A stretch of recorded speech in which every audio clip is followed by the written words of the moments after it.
Why NATO hated Iran's S-200, the Cold War's longest-range air defense system. S-200 long-range surface-to-air missile system played a central role in Soviet air defenses for most of the Cold War and began to see exports across much of the world from 1982 with several clients continuing to operate it.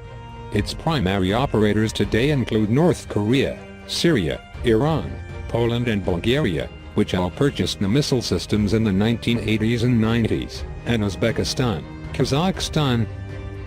Turkmenistan and Azerbaijan, which inherited them after the Soviet collapse. Designed to be able to protect high-value targets from all types of air attack. As a higher-end and longer-range counterpart to the more widely used S-75 system which had begun to enter service in the Soviet military from 1957. The first S-200 units became active 9 years later from 1966, and would remain in service until 1996 when the collapse of the USSR and end of the Cold War led Russia to retire very large quantities of Soviet-era air defense systems.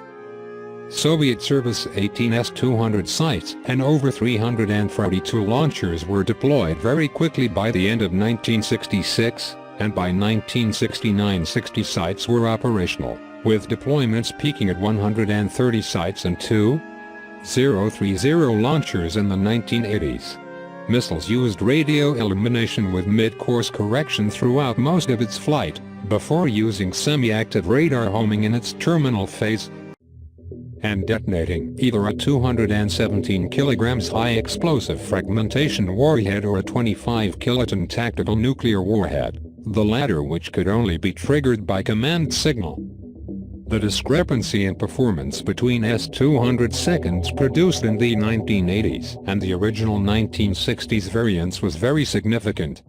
with the top-end S-200D variant having a 300 km engagement range compared to just 175 km for the original S-200A.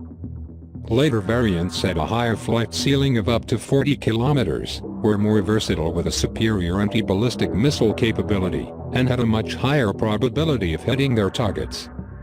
They could also engage targets traveling at low hypersonic speeds of up to Mach 6, compared to speeds of just Mach 4 for older variants, and had a detection range against targets of up to 600 km and the ability to search for targets in space at altitudes of over 45,000 meters, both capabilities ideal for ballistic missile defenses.